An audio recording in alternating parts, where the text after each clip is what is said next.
వాటి మీద మనసు పెట్టుకొనకడి. Do not focus on earthly అని చెప్పి ఇంగ్లీష్లో ఉంది. దాని మీద నువ్వు ఏమాత్రమో ఫోకస్ చేయొద్దు. లోకానుసారమైన విషయాల మీద మీరు ఫోకస్ చేయొద్దు, మీ మనసు పెట్టొద్దు, మీ మైండ్ పెట్టొద్దు అన్నమాట మరి చెప్పారు. ఎవరికి మరొకసారి మనం ప్రశ్నించుకోవాలి. తిరిగి లేచిన వారు అయితే. తిరిగి లేచిన వారు కాకపోయినట్టయితే ఈ వాక్యం మనకు సంబంధించింది కాదు.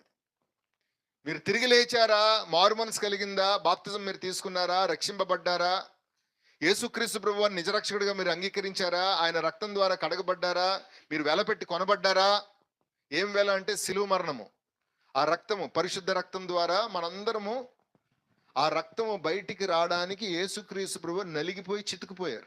దేవుని బిడ్డలారా, అంత వెల మరి చెల్లించారు. సాక్షాత్తు దేవదేవుడే మరి వచ్చి మరి ఆ వెల చెల్లిస్తే కానీ మనందరం